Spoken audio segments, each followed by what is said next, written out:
I was like a dude. I really was. I was like, and I wasn't interested in his feelings. I would, say, okay, we can have sex. But then I was like done and I wanted to get on with my day. That's so funny because I was reading that and you were like, my husband was like super psyched about the sex, but like he was not psyched that we felt very disconnected. Yes. Kind of like I was you were using buddy. him. Yeah, I was a dude.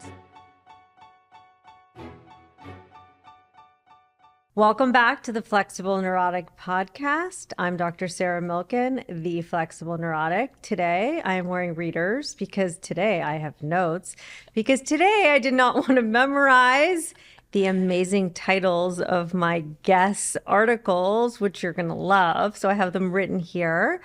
This is the Midlife Reinvention podcast where we talk about all the Uggs and fabulosities of midlife. I have my golden shit shovel. We shovel through all the layers of the midlife shit. Today, we are getting into the nitty gritty of a midlife reboot with my amazing guest, Tara Ellison. Hello. Hello. She is a very prolific writer in all of the magazines and newspapers you've heard of: The Cut, New York Times, Harper's Bazaar, Huffington Post. I'm sure I'm missing a million more.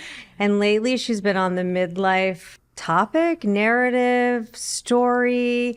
And we're going to get into her own midlife reboot and into a few of the articles she's written on testosterone, midlife, the reinvention, finding her love for sea otters, and all of the things.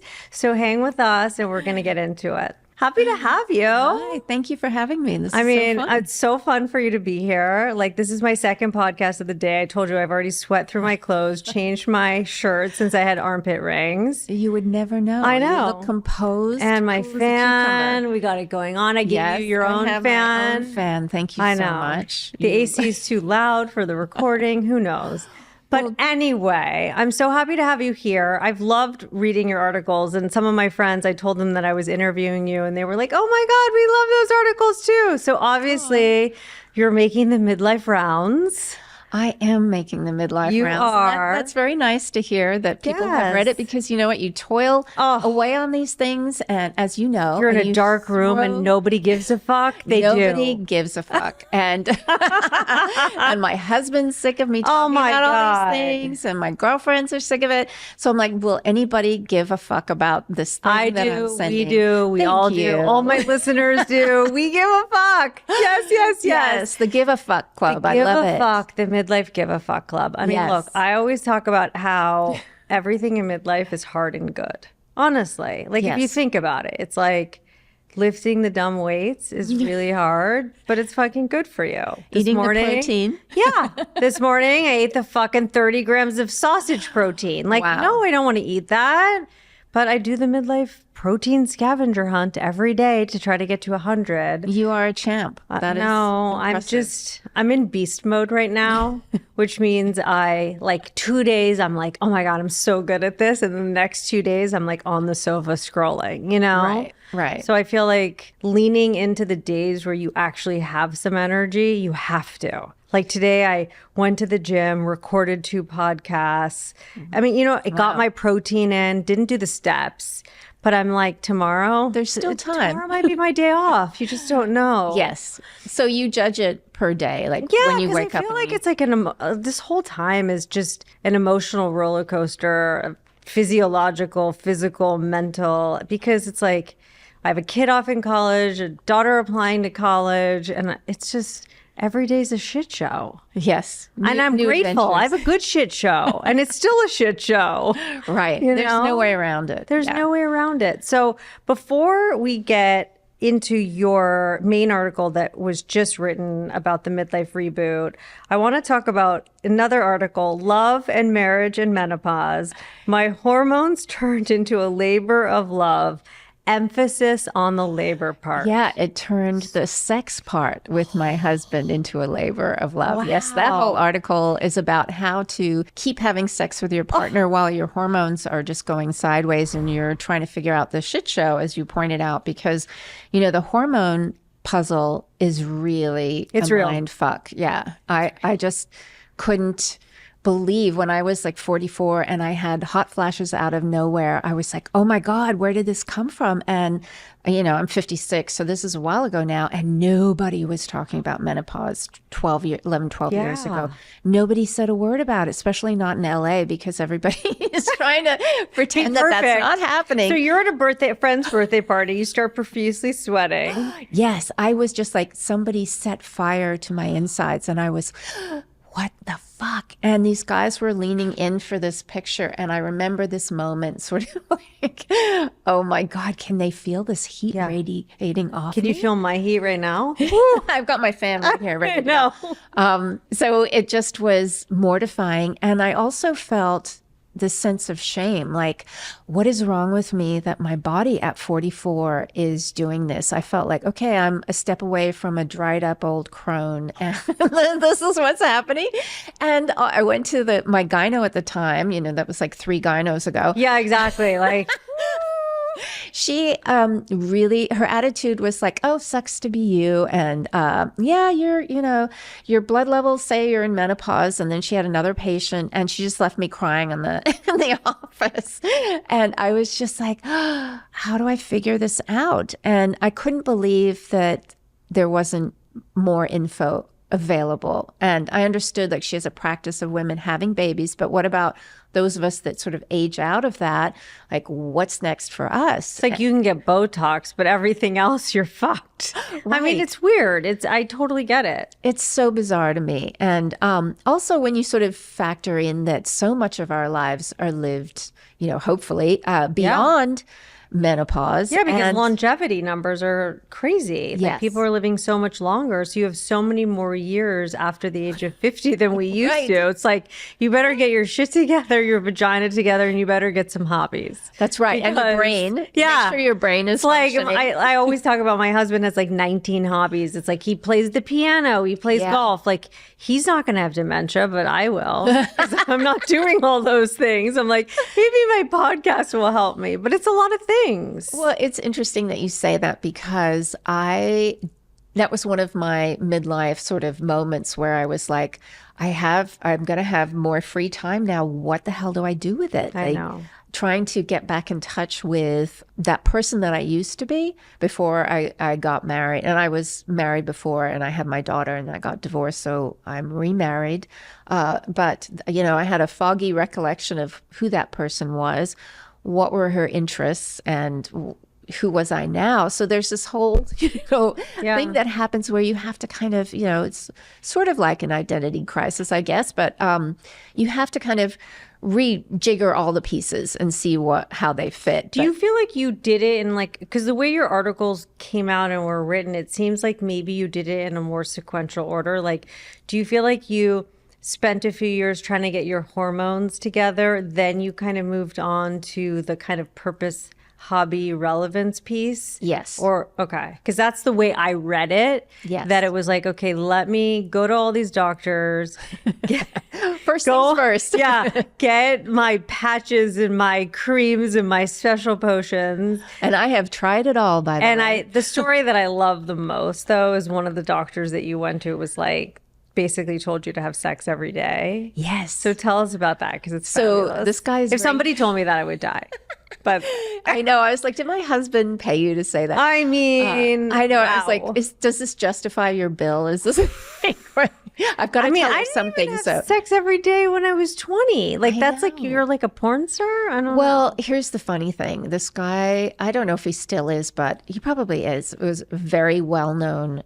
A hormone guy in LA. And and I, in my running around trying to figure out what's going on, and that doctor didn't know anything. So I'm like, okay, let me find a hormone person, anti-aging, which I thought, there's something distasteful about anti-aging. Like we all have to age, but it's like maybe graceful aging. There should be a different container for that. But anyway, I went to see this guy and he told me, he gave me all these creams and basically I was to just slap that shit on and like, and really I was to be the judge of it, of how much I needed. I mean, he gave me some guidance, but then he's like, if you feel like you need more, you put more on. And I was like, whoa, really? I'm the judge of this? Well, I know. I call it my midlife science project because I'm like, she's like, rub the cream on the backs of your knees. And then another person's like, put the testosterone on your labia. But then I read that your labia gets really big and then there's no going back.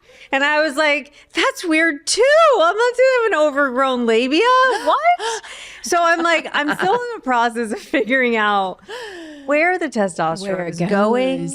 And I just had it retested to see like if the lowest dose of the cream either here or behind my knees. I can't do the labia part. Yeah. So, I've been doing the inner thighs. Okay, I started there. Yeah. And then I heard recently that outer thighs is something. That was a new one that I hadn't heard. So I'm like, I didn't know it could go there. I moved to the forearm. I'm like, okay, it's really thin skin. It's very thin. It's not going to touch anyone else. But also you hug people though. So you have to not for the first few hours of the day. That's true. Okay. Yeah. You don't have any small dogs that you cart around with No. you? I have a golden retriever who's in love with my husband. So I'm totally irrelevant. So it's fine. Oh, perfect. So then that's probably, but you sort of go through spots like, okay, rub on your butt. And one lady was telling me, you can put it on your stomach. And like, I was like, really? Yeah. It's kind of like magnesium cream. You sort of just put it wherever you think it's going to absorb. Right. And you sort of rotate around and try to find a But you spot. tried to do pellets first. Yeah, and that's when you were a sex rabbit. Tell us about that. Yeah, so I should back up. So that one doctor did say, the guy who gave me the cream said, slap that stuff on. He was like, and make sure you're having sex with your husband every day. And I was like, wait, what? And I said, what does that make me feel better? Like, does that help the hormones? I'm trying to think. Sex, does that kick in those hormones again and they like go into high gear? And he's like, no, but you'll both feel better. And I was like, oh, okay. And then I thought, I could try it for a little while. So we did. My husband was very much in favor of that program. Oh, okay. But I mean, it's not, it's very hard to achieve that all the time. Yeah. And I did feel like, it was work. It's like a job. Yeah, I can imagine. You're like, is this going to take more than 4 seconds? Because I gotta go. I'll give you 2 minutes in the laundry. Let's go. Exactly.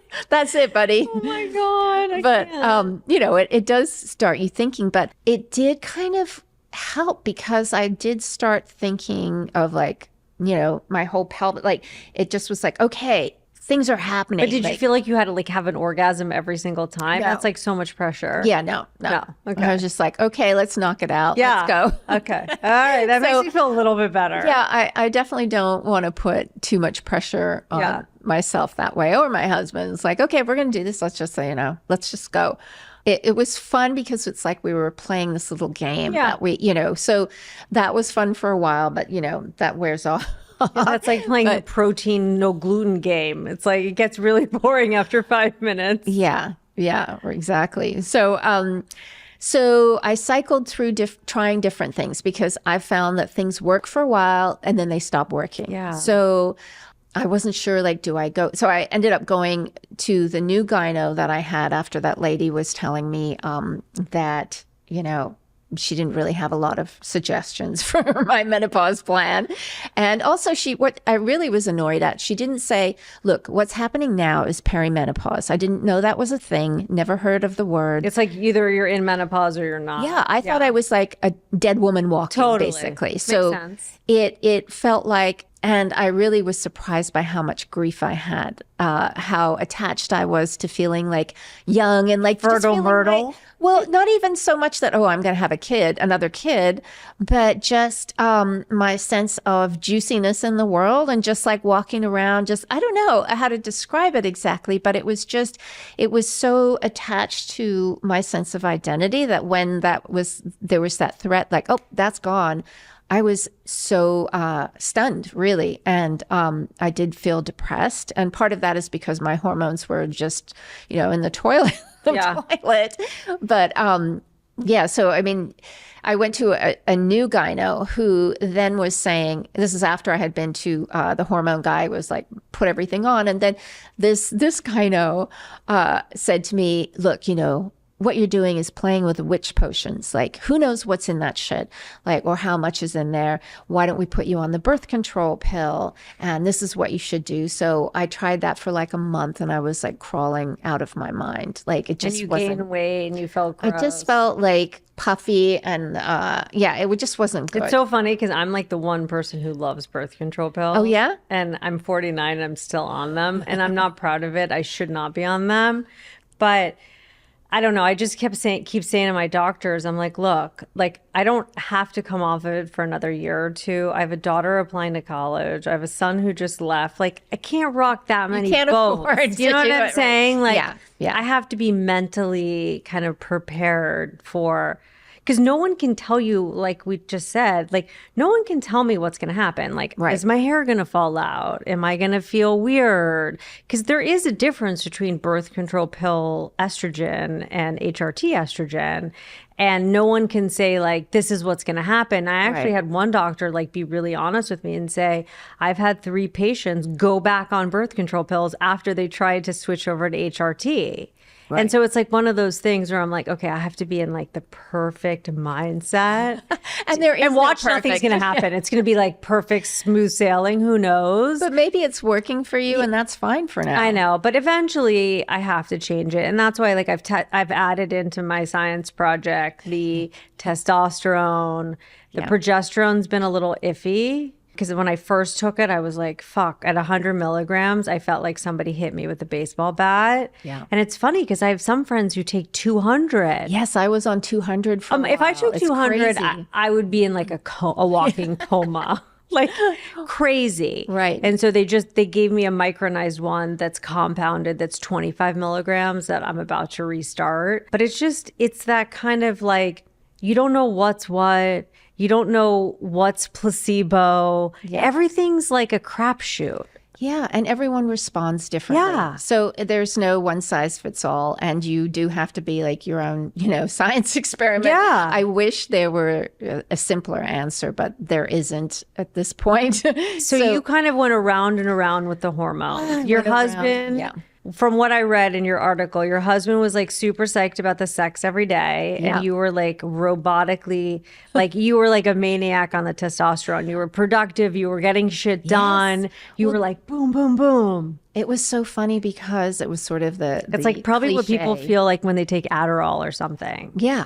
Maybe. Right? Does that make you horny? I don't know. No, not horny, but just the fact that you can like get through your day and feel productive and get shit done. So I was at a point when I was sort of tapering off various creams or wasn't using enough. And a friend of mine told me that she was doing this thing called pellets. And I had no idea what that was. How can I be in LA and not know, like, people are getting, shot up with everything here. But I didn't know about hormones. So you could like do a pellet. So I'm like, okay, I've tried everything else at this point. Let me try this. And I went to the guy and he looked at my levels and he's like, I'm surprised you could get out of bed. Like your testosterone. Oh no, mine is like in the Fumes. basement. Okay. Like mine is like 0. Yeah. It's not fun. So did an extreme dose, what I consider an extreme dose, but I was pretty much like, okay, well, okay, let's try it. And I don't know what dose he's doing, but it took me from like, nothing to like 100 times more. You're fantasizing about your husband in the shopping I was grabbing market. his ass every time he walked by. I was like a dude. I really was. I was like, and I wasn't interested in his feelings. I would, say, okay, we can have sex. But then I was like done and I want to get on with my day. That's so funny because I was reading that and you were like, my husband was like super psyched about the sex, but like he was not psyched that we felt very disconnected. Yes. Kind of like you were using buddy. him. Yeah, I was a dude. So it was, we were so two dudes getting along, except for I was just very like, and another thing that he thought was really weird because he's like, I'm used to being in charge, like, what positions or whatever. Yeah. And I was like, no, this is how we're doing it. And like, I just was in dude mode. And did anyone else notice? They might have thought, oh, she's really aggro or she's in like a bad mood. It's funny because I had a friend who started taking testosterone a couple of years ago and she like is not someone who like picks fights. She's pretty mellow. And she was on the phone with me and she was telling me the story about something that happened between like her and her father-in-law. Like he said this and then she kind of went off and said X, Y, and Z. And I said to her, I go, so and so, what's going on? Are you taking something? Because this is like, and she's like, I'm taking testosterone. I'm like, I hate to say this to you, but I feel like you need to dial it back a little bit. And she's like, oh my God, you're so right. And then her husband was like, you're kind of right. Yeah. But I did notice it. It was definitely like a boom. Well, it's a rocket ship. Or actually, my gyno that I'm with now, who's really amazing, she was like, no, the pellets suck. You need to get off those. But the thing with the pellets is, and I'm not on them anymore, but you can't control the dose. That's what's weird about it. They're like they're basically like putting your tush, not in your tush, but in the tush. I mean, bun, in your bun, right? In your and you can't adjust it, right? It dissolves over time. So if you get something that like, can you imagine how awful that would be if you're just aggro and like going out of your skin? So the doctors that I interviewed for that piece, and I spent a lot of time talking to doctors for that Washington Post piece, they were like, you know, when these people give women super physiologic doses that that they can't then dial back, it's really not good for women. So they were, you know, not so much against the concept of testosterone for libido, for example, but the fact that you can't control it. Yeah, they were very much against that. So I was like, ooh, okay. So then they sort of talked me out of the whole testosterone project. But I have to say, I take it in much smaller doses because it's really hard to get. But you do a cream now. Yes, I do a cream. And I do miss feeling like a dude sometimes because I got a lot done. I didn't have much brain fog. I really was interesting. I wanted to get up. I wanted to do my work. I wanted to work out. I wanted to have some sex, have some dinner, watch TV. That's so fascinating that like you could actually think about it from like let's say my 20-year-old son's life perspective, right? Yeah, it's like one of those movies where you switch bodies with a young dude. So crazy. So I thought it was a funny experiment, testosterone land. So it's a nice place to visit. And the fact that your husband would notice that you were like a little less like emotionally attuned to what was going on with him is kind of funny too. Yes, and he missed that because he's always like, we used to have these like, I won't say arguments, but discussions. And he'd be like, you know, can you say whatever you're trying to say, but like, you know, with less words or more direct, or like he would try to make me be more masculine in my form of communication. So then once I actually, because, you know, it's all about my feelings and like talking about stuff. You're like, can we get through this girl shit, please? He's like, okay, can we be done? But then once I was like that, very direct and like, he was like, oh, wait a minute. That I do actually miss our communication. And it's interesting too in the whole like testosterone and menopause space, like no one's really talking about men. That's right. Right? Like you see the social media clips of men like, oh, I started a testosterone replacement, but it's not really a full-on narrative yet. That's right. Like how it has become for women over I'd say the last 5 years. Well, I think for men there might be a little bit of a you know, stigma attached to that, you know, that it's, they're deficient in it in some way. So they have to, even though like, you know, everybody's testosterone wanes. Yeah. So it's something that can be, you know, it's not a bad thing. And I don't know enough about it to know like what the difference is between like somebody taking testosterone versus somebody feling like they need a Viagra. You know what I'm saying? So I don't know what the difference is between those kind of two constructs are. And I'm not a doctor, but testosterone, I think, you know, a lot of men could just feel like maybe they're a little flat or not necessarily their penises, but but their energy level, their go-getter. That's the thing, is that nobody's talking about this menopause thing. Yes. You know, like guys also in their midlife years start to feel like a drop. Andropause. Yeah, And they definitely. can't necessarily put their fingers on it. And they don't have a group of women friends who are so open and talking about it that it seems sort of like a little bit of a hidden topic. Yeah, you're so right, because they don't want to own that either, Yeah. because it sort of seems like their virility or their, strength or a vitality, those things are Totally. kind of slipping away, and that's very painful to own too. So they're having their own Totally. their own issues. I think on the that's why my side. husband's become a professional golfer, Yeah. or he thinks he is, because it like gives him that kind of like boost in his day, something to look forward to at the end of the day. He's going to see his friends. He's going to be outside.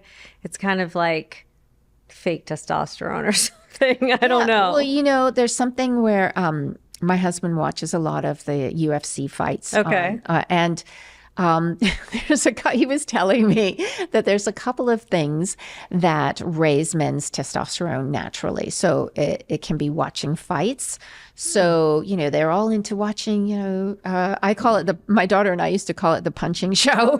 That's funny. Because he would have his friends over watching And you're like, the fights. what is happening here? But that you can feel that testosterone, like all that energy, and they're all yelling and they're into but the same with sports too. Yeah. So maybe to a lesser degree, but there's something about the, actually like punching and fighting each other Yeah, that for raises sure. testosterone. Also going to strip clubs.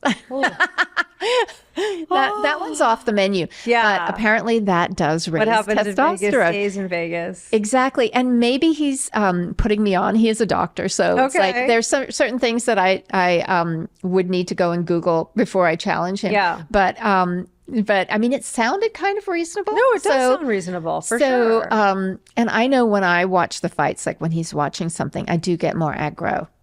Yeah, you're like, I do feel like, oh my God. and you pick a person that you're rooting for and you get really into it. So I was asking him, do you think it works on women too? Because I'm sitting here and I'm Yeah, feeling but were you like, taking the testosterone at the time? yes and no. I I'm mean, like, this my is- dose is too low to feel that, I think. Yeah, right.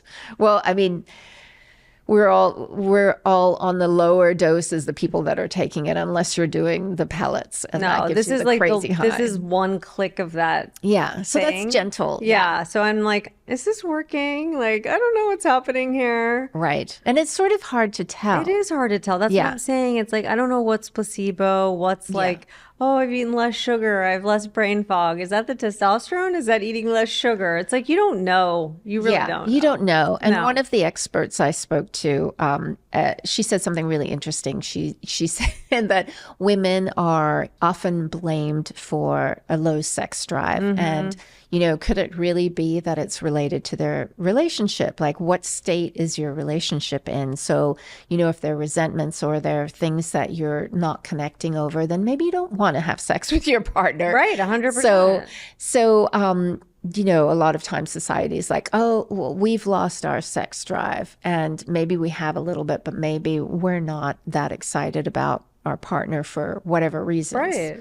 So that seems And it's just reasonable. like life stuff. Yes. It's like I had one kid applying to college and then I have another kid applying to, and it's like there's so many things that are going on in life and everybody's just trying to make it to the end of the day and have a decent day and do all the things and eat the fucking protein and drink the water and take the steps and lift the weights. It's like it never ends. Right. And so I think sometimes sex and that stuff just kind of gets pushed off to the side unless you're doing it every day. Yes. Unless you're checking that box. Unless it's part of your daily routine, which I don't know if I could handle that for sure. Yeah, well, it didn't last a really long time. So I know. Well, it's good while it lasted for him. Yes. Now, but one of the interesting things I read is that you said that one of the takeaways for you and your husband is that you realize that both sex and connection are fluid in a relationship and they're going to ebb and flow, and like that, to be okay with that. Can you talk about that? Yes, I mean, I think that's part of being at this stage of life and sort of understanding rhythms a bit more and understanding ourselves and understanding our bodies that are changing. I mean, I felt like, my husband maybe had some expectations of me that I'm like, dude, I'm not like 37 anymore, Right. And I felt like for a while that he was thinking in his head of like great times when we had like first met, and it was you like, were like the second wife, yes, and like everything was like brand new and and shiny. sex was the glue that kept us together, and and we would like go away for a weekend, and it was very romantic and very sexy, and now you're all like, of that. the dishwasher's broken. Why is the dishwasher? Last night the dishwasher was humming, and he's like, "What the fuck do you want me to do about that?" I'm like, "I don't know. I'm just telling you." He needs to fix it. Yeah, I'm like, "No hums, please." That must be a loud hum. It is a loud hum. Wow. Well, it was from the sofa to the kitchen, and I was like, "This is really loud and annoying." Well, your husband sounds pretty great, though. Yeah, he's good. He'll watch us and be like, "Oh my God, she's making me sound like I'm like cuckoo munga." Okay, so in the process of getting all your hormones back together, where would you say you are right now in this process? You're 6 years in, right? I've been taking hormones for like 11 or 12 years now. Okay. So I've cycled through different things and I tried a patch, I tried birth control pills, tried the pellets. So where are you now? I'm back to the gels and creams program. Oh my God. So you have like a bakery going on. I'm just slathering that stuff all over. Yeah. So you didn't find that the patch worked for you? I haven't done that yet. It made me feel bloated. And it's one of those things that just, I have friends that swear by it. Yeah. It's the greatest thing. They're so happy when it's that day to like switch their patch. And I wish I were one of them. I did hear though from one of the doctors that sometimes she calls it like the whoosh effect or something, where with the patch, you kind of get a big jolt at one time and then it drops off. Whereas the creams and the gels tend to be more kind of consistent. Yeah. Fair enough. I mean, that makes sense. I mean, you're putting them on like once or twice a day. Well, actually, I do the twice a day program. That way it sort of stays a little bit more level.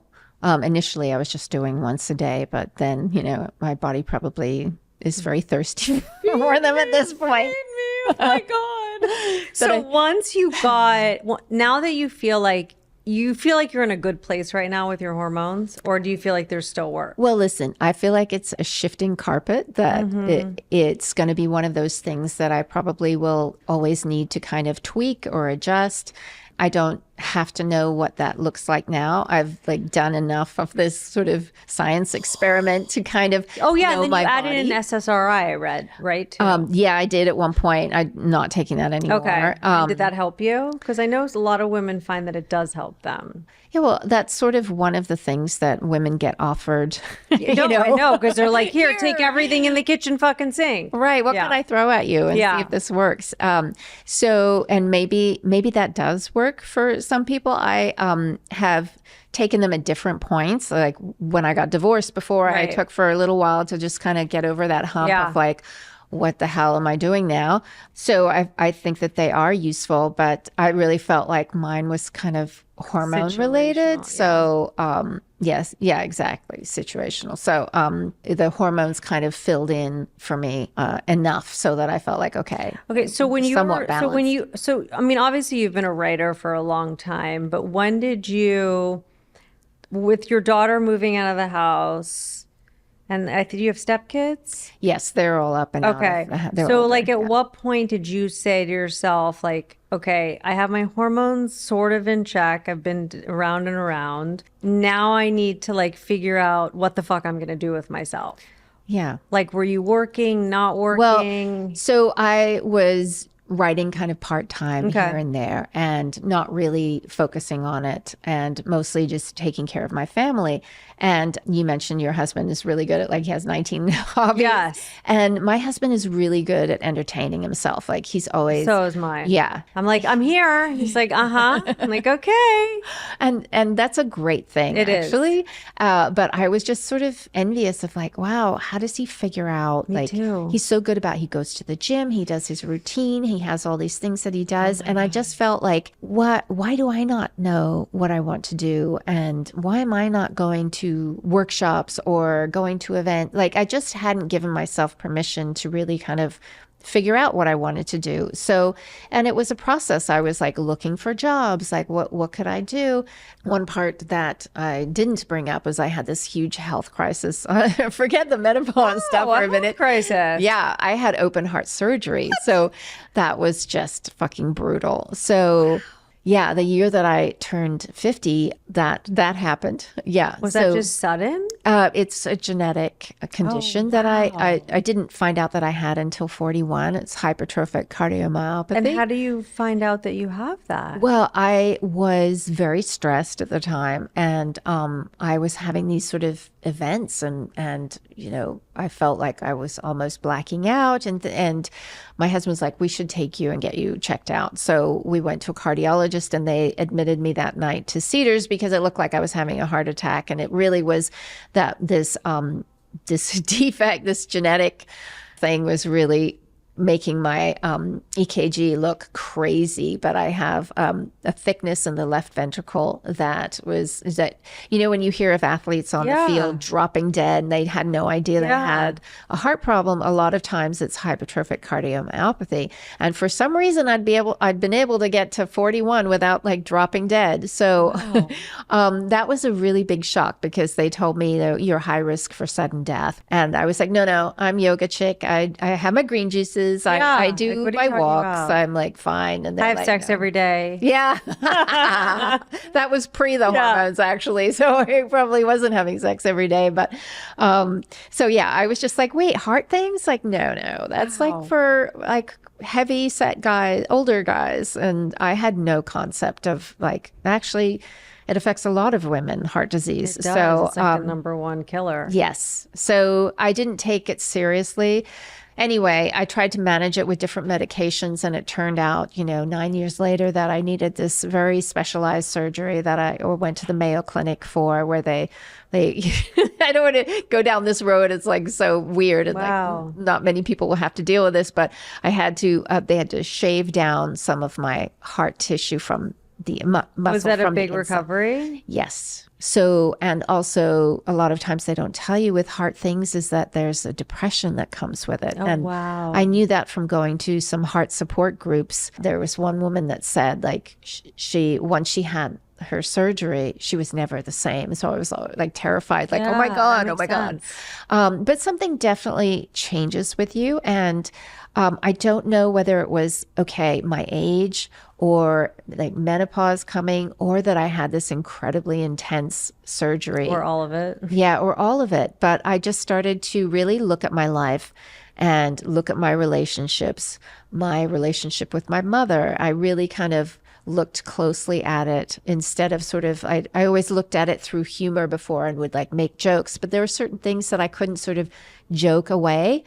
Something about that time or that surgery changed me. And So how old were you at that surgery time? Turning 50. Okay.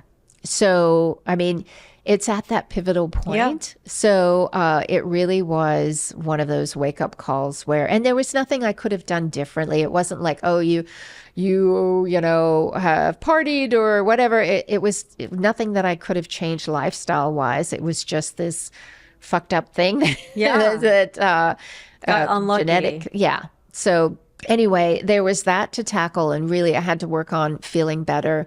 And I remember going to a health practitioner, and he was I think he was doing acupuncture, and he said to me, I don't know how to say this, but you really don't want to be here, do you? And I was like, I can't believe he just said that to me, because I had sort of been battling this like depression and not really talking about it. And I was like, wow, I can't believe he just nailed me with that. But he's like, I really think you should be outside more. You should try to get to the beach and put your hands in the water, your feet in the sand, like just, be in touch with nature. And I felt like that was very grounding and sort of shocking that he would just come out and say that to me. And so I just really thought about like, okay, how can I feel better? What steps can I take? And it was not overnight, but it was like bit by bit. I was like writing a bit more, and I was trying to pitch these stories on menopause, which by the way, nobody would take. I know, now it's like dime a dozen, baby. Yes, everybody's talking about it now. And I sort of feel like, okay, well, I can write about other things now because this fire is cooking nicely, so I can like move somewhere else. But it's really been fun to watch it. But initially, 5 years ago, it was very hard to get a menopause story. And I was writing about the testosterone story, and someone bought it at New York Times, held on to it for a year. Then someone else came in and killed it. So then I had to start over with it. It eventually landed in Washington Post. But it was just this sort of journey of like, okay, what I'm not seeing what I need out there in terms of women talking about menopause. So I'm just going to write these stories and keep writing them until people start publishing them. And so did you know people? Were you just sending them in blindly? Yeah. Like, how did you it was start? just Because there's so many women who want to start and want to write and do these things, but you're like, where do I even start? Yeah, it's hard to know where to start. So I just was taking classes. So, you can take writing classes or writing to get published classes. And I started building a writing community, kind of like I built my Midlife Reboot. And also, I ask questions. So I will ask friends that I know that have like worked with an editor, like, I'm thinking about this story. Do you have any ideas where I might send it, or have any thoughts? Or I have found that my friends in the writing community have been incredible, I have to say, and just so supportive, and which is lovely to see. So, by taking classes and asking. Like, are these classes like at UCLA? I've taken ones at UCLA. I've actually taught these essay classes on how to get published. Okay. I'm not teaching right now, but I have taught those. And I would just recommend Sue Shapiro teaches a course that's really great. She's been a writing mentor of mine. And where does she teach? So she is in New York, and she teaches on Zoom. Got it. So she's really terrific. And also there's a UPod Academy, which is a really great one also. And so there's a lot of resources. That's the thing is, I feel like so many of us have these like little kernels of ideas. Yes. And like a lot of times we get caught up in like, okay, but I kind of know what I want to write about and I know what I'm interested in, but how am I ever going to get it anywhere? And it's not that you have to have it figured out in advance, but it's kind of nice to know sometimes like, oh, she took a class. It's not just like it fucking magically appeared out of the sky. Right. And it's like all these kind of like little tips and tricks of like, how do you take the first step? Like, what is that first step? Take as many workshops as you can. That's really what I started doing. And that was the most helpful. I'm someone who had written things for myself, like journals. And I wrote a book years ago about sort of dating in LA as a single mother. I love that. It's kind of like a crazy beach read. I look at it now and I'm like, oh, I don't think that aged very well. But anyway, what are you going to do? So it was a time in my life. I was working through things, but I think having a sense of humor about things is particularly important in midlife. You have to. You have to. Every day is a clusterfuck of some capacity. Yeah, exactly. And you're like, what's happening now? But also, I started, and in the article, I'm talking about that too with the Midlife Reboot. I was asking other women, like, how did you know what you wanted to do? And one lady was telling me, 2 years before I retired, I kept a notebook. Every time I thought, I kind of am interested in that, I would write down something. So I just started working through my notebook. So I wish I had that many ideas. I know, right? Like, you have a notebook? Knitting. I remember posting like something on Instagram about hobbies, and all these people commented. It was like, I don't know, tightrope, trapeze, knitting, and all this stuff. And I'm like, I wish I was interested in those things. Right. And then I saw this like ceramics class in Malibu. So I called my friend and I was like, are we going to do a midlife field trip to Malibu? Are we going to do the $100 ceramics class just to say we did it? We haven't done it yet, but we're going to. But it's like, it's those things that aren't part of your normal. And like we were talking about earlier, I think for some people, those things are so obvious. Like I ran into a friend the other day and I hadn't seen her in a long time, and she plays pickleball. And she's like, Sarah, I made like the Maccabee games in Israel for 50 and above. And I was like, what the fuck are you talking about? And I was like, what? Like, you're going to compete in pickleball in Israel this summer, like on the U.S. team. Wow. This is like a girl in Brentwood, my age. I went to her. The only time I've ever played pickleball was her birthday party when she turned 50.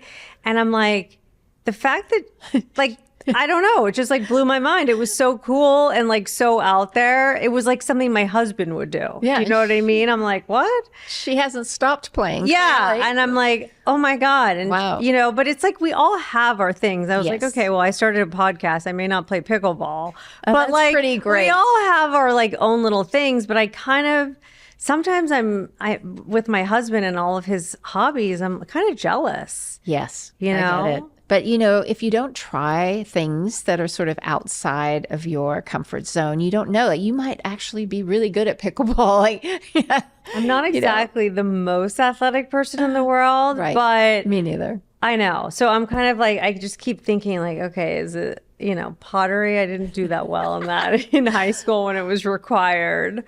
I'm like, does Instagram count as a hobby? Right. Well, you're very good. I'm like, Yeah. content creation, is that a hobby? I don't know. It just, you start thinking, and I think what's hard for a lot of women, and I know you talked about that in your article also, is there are people who've had those things in themselves for so long, like they wanted to go back to dancing or they wanted to go back to something.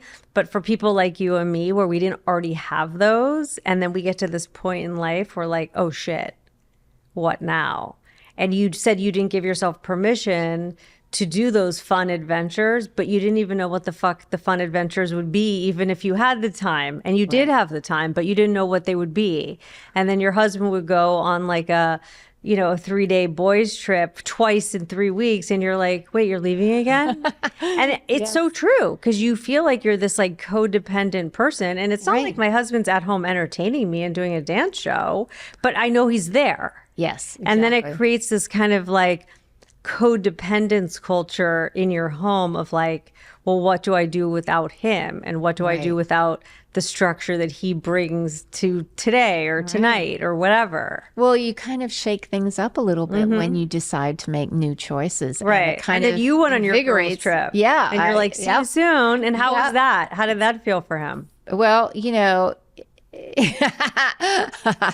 I'm sure, you know, he's very good about it. Yeah, Like, he'll but say, it was "No, no, kind of a little stingy, right? Yes, and 'Cause he he's not like used to it. misses me and like will make a comment like, oh, you know, a little whiny something or other, and it's cute. It's like, okay, like, yes, he let him miss me for a minute. It's Totally. much better for our relationship that I have things going on that I'm excited about, because like working with the SEALs is what I know, we're ended up. going to get to that. I mean, I was like fucking saving that. Because, like, who is playing with sea otters other than you? Well, yeah, I mean, it's pretty funny. I mean, you have to tell everyone about Okay, that. so I I mean, I do love the sea otter Instagram reels. I'm not sure I would feed them fish, but they're really cute on Instagram. Well, there was a sea lion that I came across on the beach one day. I don't know what the that was- difference is between a lion and an otter. Well, there's actually a really big difference.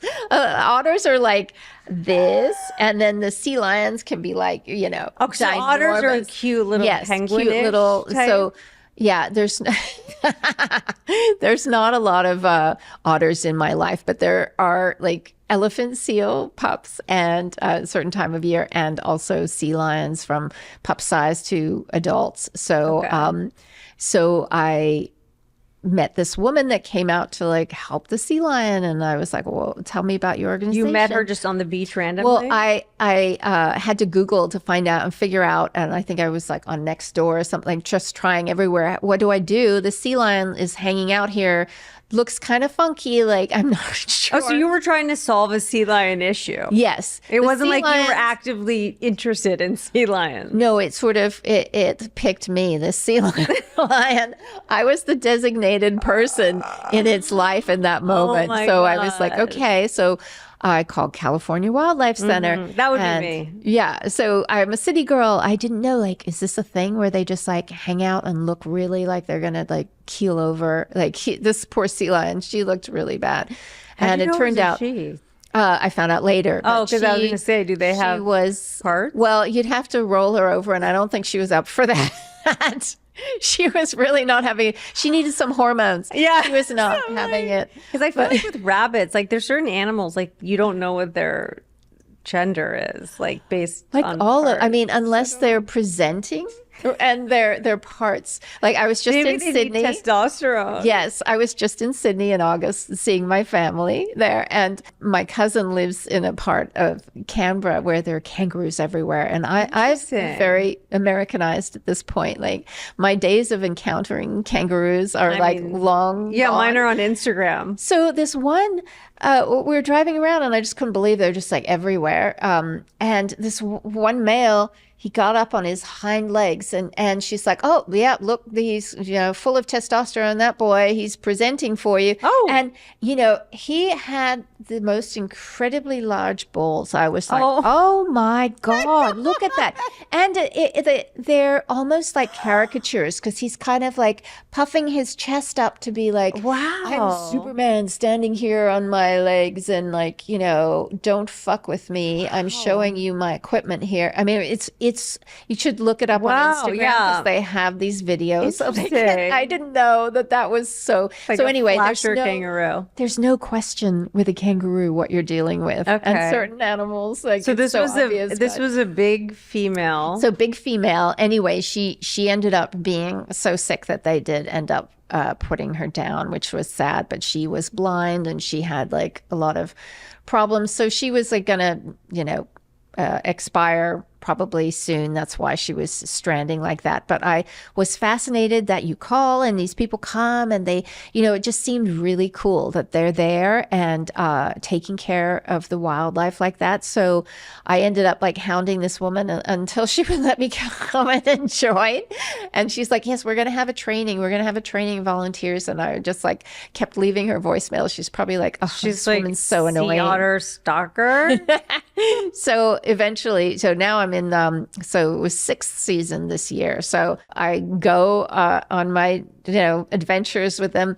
And there's certain times of the year where, our season is basically from Christmas Day until like the end of July, unless there's an event where they extend it. But so the elephant seal pups strand and they've been weaned from their mother usually around like a month. And if they don't figure out how to fish, then they don't do well because the only water intake they have is through fish. So if they haven't figured that out, or they might have like stomach issues, or they're not going to survive. So basically we come, any that are not doing well, we'll scoop them up, feed them, teach them how to fish basically. Oh my gosh. It's pretty funny. Wait, how often are you sea ottering? So I go for Are you like in a yellow Jeep? Otters. Oh. Like what are you just like? So I volunteer 1 day a week, but in the busy season, I can volunteer more than that. Or they'll call me for certain rescues and say, hey, we have one we're going to pick up. Can you join? Because sometimes they're really large or really heavy. And you're so big and muscular. But you know what? I'm it's funny. Heather, the supervisor, is really great because I had this conversation with her before about like, okay, I'm a chick with, heart issues. Like, how can I be helpful? And she's like, there's a job for everybody. So I'm not necessarily carrying them all the time. I carry them sometimes, but it's pretty arduous. So there's usually at least 4 people trying to carry these things in the crates. Do you have a whole outfit? We have a t-shirt thing, but yeah, we wear waders when we're feeding them. But the real beauty of it was that it gave me a community and it gave me a sense of purpose. And I met some really terrific people volunteering and the staff is great. So I was really, missing that because my daughter is getting older. All of those sort of built-in structures when your kids in school, you're seeing lots of other parents and there's always, they need you at the school or you're doing this or soccer game. And yeah, exactly. So as those started to sort of fall by the wayside, I wasn't replacing them with anything. So that's sort of part of like where, turning 50, there was a lot of things that I had to look at and how to build community or find community. And a lot of that can be through hobbies. Like if you're really into pickleball, there's a lot of other people that really like to do it. So who knew this is going to be so huge? But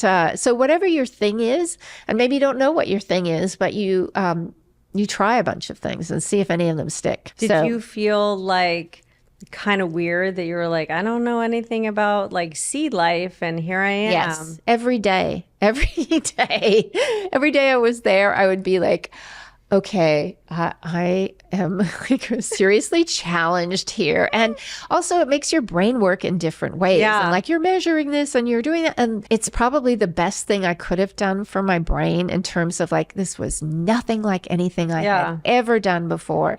And, you know, you have to be in the moment. You have to wear your gloves. You have to like be careful and protect yourself so that, you know, some of the seals, their jaws are very powerful. And you have to keep your fingers out of the way of their mouths. So you have to be present. And what I read, you said that like it would prevent, because you were in the moment of the actual chore, even as mundane as it was, you sort of had to stay focused. You weren't like thinking about your sick mom or this or that. It was just kind of like, this is my job and this is what I'm doing right now. Yes. And I think that's also the beauty of like sports or like surfing or anything that forces you to be in the moment like that. It's like, okay, with sports, someone throws the ball at you. You can't necessarily plan how that's going to go down in advance. It's like, oh, it's coming. Yeah. You have to respond in that moment.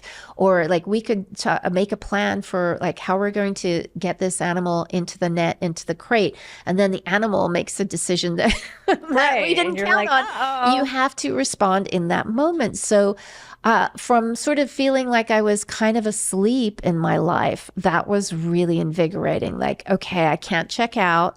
I have to be here every moment. And when I'm working with someone else, I have to be like our safety. I'm helping keep them safe. They're helping keep me safe. There are things that we have to do in that moment that you can't be lazy and like check out. Yeah. So. And I think another really big theme that I saw throughout your writing is you're talking about this kind of like relentless loneliness. Like you have a husband, you have a kid and stepkids, and you have a home and all of these things. Yes. But you're still by yourself, lonely, and that a marriage doesn't necessarily mean that you're not alone. Right. And that is a big one for people to kind of grasp. No, it is a big one. But I also look at that and if I'm being honest about all of my history, I probably have been a lonely person for most of my life. So I've been busy enough that it masks that. Mm-hmm. So, you know, certainly with like everything with the kids and like a busy life and all of that, I wasn't aware of it. But then when things got quiet, I'm like, oh, yeah, I'm actually lonely. Mm-hmm. And maybe that's okay. And that's not the end of the world. But it's, you know, people think, oh, you have a partner there all the time. It wasn't something that he could fix. 100%. And that's what I've talked about in my podcast the whole time. It's like, I think I secretly wanted him to rescue me from midlife boredom. But I never said it, but I think I just assumed like, oh, it's my husband. He loves me. He's going to make sure that I'm okay. But I never asked him for that. And then one day it wasn't one day, but over time I just like realized that this is like a self job. Like he's not going to hand me a box that's like, here, Sarah, here's a podcast. Yeah. And here's an Instagram with all these followers. And here's all your content. And it's not that I wanted that, but I think so many things in life right now are buy one, get one free. You can have it right now. You can DoorDash a grass-fed steak right now, you know, but you can't DoorDash or Postmates like a self-reinvention, a reboot. Well, when you build it, you have that satisfaction. Like you can attest to that. You built it yourself. Right. If someone just handed it to you, But you never think that you can get as far as you do once you get, you know what I'm saying? Like you just think, oh, I'm just going to try that thing and it's probably not going to work out. But it's like, the difference is there's some people who are just going to be consistent as fuck. I mean, like there are a lot of days I wake up and I'm like, ugh, I can't do my podcast for one more minute. I hate this. I hate this. Not that I really hate it. But when you're in like midlife fog and you're tired and you have like a shitty night's sleep and then someone's like, okay, we're going to interview 3 people today. You're like, what? Oh. Like I signed, and my daughter is hysterical. She'll go, you signed up for this. You made this. That's you so funny. gave yourself homework. That's right. You didn't need to have any You in didn't you. need to have this. Yeah. That's But it just kind of makes me laugh because everything in midlife is hard and good. It's like my podcast is good, but it's also really hard. And I feel like we all have these sort of same themes of like, we want to do this, but it's hard. We want to do that, but it's hard. But if everything were easy, then nothing would be worth it. You know, Right. it's like life in nuance and contrast. And it wouldn't be satisfying. Yeah. So building something, as you well know, it's a cool feeling. And I think the other things that you talked about in terms of like your midlife reboot that you felt like the first one from my memory is that it was kind of putting yourself out there and like saying yes to stuff, like going to a workshop, going to a random book signing. You knew you weren't going to know anyone. Like that's so awkward. I mean, it always is awkward. Yes. But I feel like if you show up and you meet one person and that person introduces you to blah, blah, blah, like it's worth it. And it's fun. Yeah. I'd And not forgotten every that's single fun. time it's going to be like, oh my God, I got a book deal out of that. Like not everything's Yes. a blockbuster. Right. But it's like one little. It's one step. Yeah. I mean, that's really what, putting this all together, this reboot, it was one step at a time. So it was, getting my health in order, recovering from an intense surgery and sort of trying to feel like myself again and balancing Keeping your the marriage hormones. together. Keeping my marriage together, and finding things that gave me community and a sense of purpose outside of helping my daughter, or because at a certain point they really And you didn't don't feel like the writing was enough for you. Well, it was, but I wasn't taking it seriously enough. Mm. I wasn't prioritizing it. And that was my own, But do you think if you had done the writing thing where you've come now a few years ago, you might have skipped the C-Pup? Yes, probably my C-Pop adventure. Right. I probably would have. And that's been one of the greatest gifts of midlife, finding But something, see, I think it's find an your interesting seals. question because I think sometimes we write things off like the ceramics, the C-Pup. That's kind of weird. That's irrelevant. Why does that matter? But maybe sometimes those are the things that end up having the most value. Yes, and you don't always know what And you those are don't gonna know. be, yeah, until you really sort of try. And there were some days where I left my shift thinking like, man, I suck. I really suck at this animal thing. Like I can't figure That's this like out. if somebody put me in like a cooking situation, I'd be like, kill me. Yeah, exactly. But most of the time the cooking's not going to bite you. No, Yeah, no, you so- just might feed someone dog Something shit. awful. Yes, exactly. Yeah, so I was really challenged with it in moments and am still challenged with it. But that's sort of part of like, okay, I'm actually tougher than I realized, or I am more resilient in certain ways. And yeah, maybe I'm not like super brawny and like, the strongest chick on the team, but I have other things and maybe some other I animal also skills. think it sort of takes the kind of fancy out of you. You know what I Yeah. mean? Like the woman who drove carpool and had all her ducks lined up, and it kind of takes you out of that. Yeah. Well, mode. let me tell you, there's nothing like scrubbing That's tons what I'm of saying. seal shit. That's And, I'm like, saying. You I were mean- doing your time. Oh my God. It is like penance. Like, it's really, there's certain days and you show up and these blankets that they've like had overnight that they will lie on and everything. And they're just baked in shit. And I mean, you have gloves on, but you're like, oh my God, this is like the most foul thing I've ever seen or smelled But do you in my feel life. like you did it because it also was in such contrast to your real life? Yeah, I mean, yes, that is exhilarating. I was Yeah. telling somebody It's like about when it. people go camping. I'm like, why the fuck do you want to go camping when you can sleep in your house? Yeah. You know what I mean? It's sometimes the contrast that's so liberating in a weird way. Exhilarating, Yeah, yes, you're like, yes. this is so not me. Yeah. Yes. Like sleeping in a dorm room. Like, oh my God, I haven't done that for a while. Yeah. No thanks. So yeah, it's just finding like Yeah. what is that thing? Find your seals. Find that thing for you that really is fun, that challenges you. But I would leave like so tired, and I would like drive home, and like I'd take all of my clothes off, put them in the washing machine because they like smell of fish and like scale, like gross. I just lie on But the you kept floor. going back. Kept going back. Yeah. That's what's fascinating about it. But I am so not fancy. So that's actually fun to like lean into. Like, I didn't know how not fancy I was. Right. So I tried. But initially one of the people that met me that had been a volunteer before, he, looked at me, judged me like, okay, she doesn't look. She's a mom. She doesn't know anything about this, but he's like, it's really kind of gross. There's a lot of chopping fish and like really gross thing. And I can't even tell you some of like the awful things that I've seen, or like sea lions chewed up by sharks, and like really really horrifying things. And sea lions with the type of wounds that like this animal is not going to survive this, and it's heartbreaking because you can't save them all.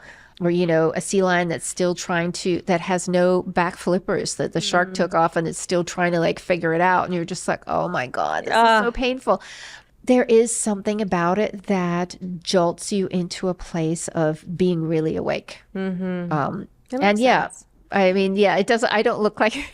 Maybe I'd be doing all these things, but that's the fun of it. Yeah, no, I think it's the contrast of it for sure. And I think the other two things that stood out to me in the kind of like the steps to a midlife reboot were creativity and kind of service for something larger than yourself. Yes, for sure. The creativity part was easy for me because I already had the writing, and it was just a matter of like being consistent about it. And also, understanding that I have the right to share stories. Like, maybe my story can help somebody else. Like, that's really the reason behind sharing stories, because that's how we learn. And like, okay, this person did gave herself a reboot, so I could do that too. I could I've heard from so many people from that one article in LA Times that have said like,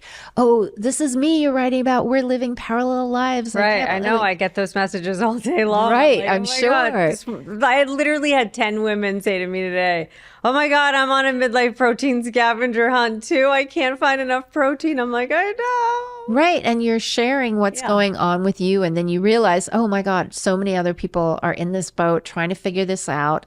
And share, if you didn't share that today about your protein scavenger hunt, like all those other women, trying to do it, they wouldn't feel that sense of community. Oh, we're all trying to do it. Someone else names it and you're like, oh, wait, that's kind of like how I'm feeling, but like I couldn't exactly put it into words. And sometimes when someone else puts it into words that are like relatable and make sense, you're like, oh, like I'm more normal. Like I'm not the only one who feels this way. Exactly. Yeah. And you mentioned service. So that's really being of service in some way, volunteering. There's so many things that need your help. Yeah. So many. So it's a matter of like lining up like, okay, I have these interests. I'm kind of drawn to these things. How could I be of service? Turn into other things. And that's the other thing is you don't necessarily know what's down the road.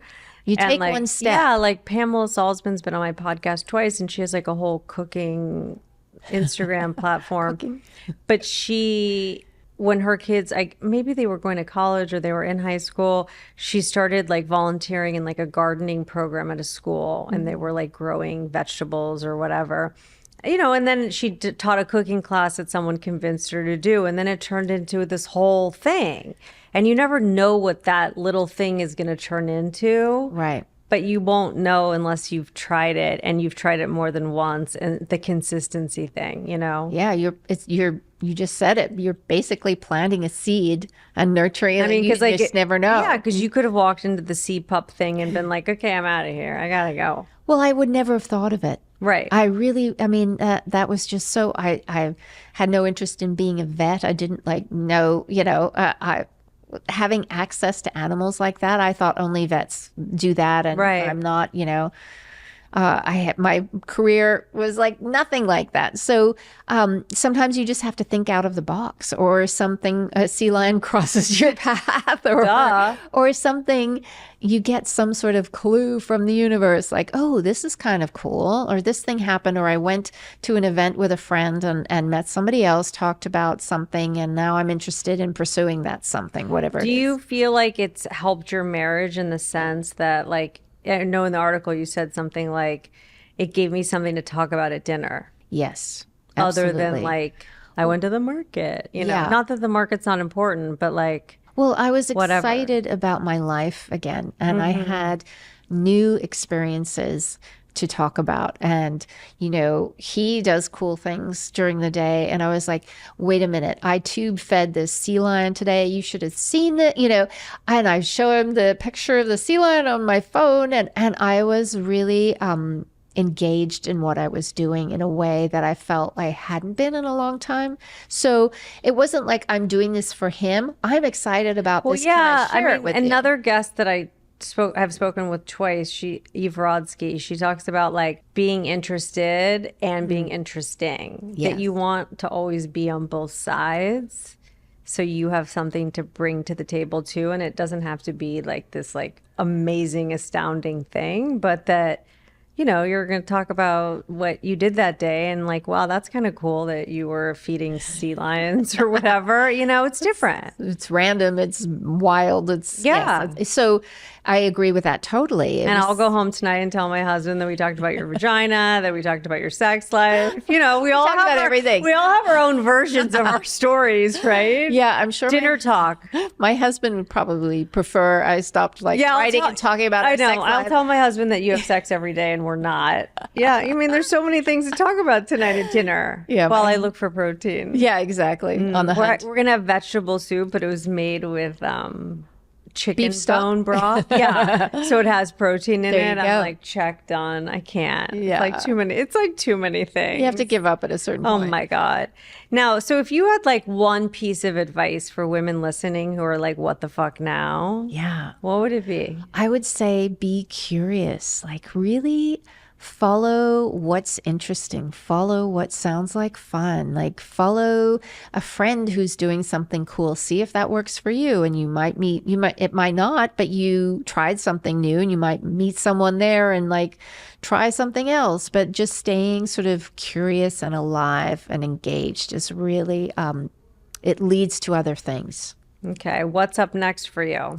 I'm doing some book projects. Woo! I'm having some fun I'm doing a midlife book. That's something that I've really been wanting to do for a while. And I'm doing a book about my relationship with my mother, which is a very sort of non-traditional kind of crazy relationship with my mother. Right. So I'm We exploring need to do a that. whole other episode. Yeah, on that's that. like That's a why I whole didn't even different bring one. it up. I was like, that's a whole series unto itself. Yes.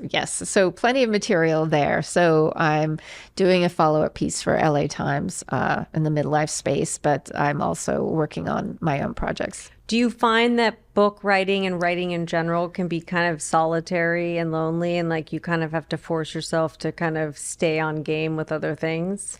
Yes. I mean, I've kind of taken on a lot, and I'm also doing a screenplay. I forgot to mention my that. God. So, yeah, I mean, the whole writing thing is very solitary. So, you know, I can think of 9 million things to do instead of writing. So really the biggest obstacle for me is like getting my butt in the chair. And I know, focus committing. at this age. Yes. It's hard. And I'm like, I'm not an ADD person, but sometimes I'm like, do I need to be reevaluated? Right. Like, I think and I think a lot of women feel that. I've been thinking that too, like maybe I am. That might explain a few things. Yeah. I don't know. It could be, you know, estrogen decline. It could be, Totally. who knows? But I definitely feel I wake up and I'm like, is my brain going to cooperate today? 100%. Coming in here, I was like, Yeah. let's see.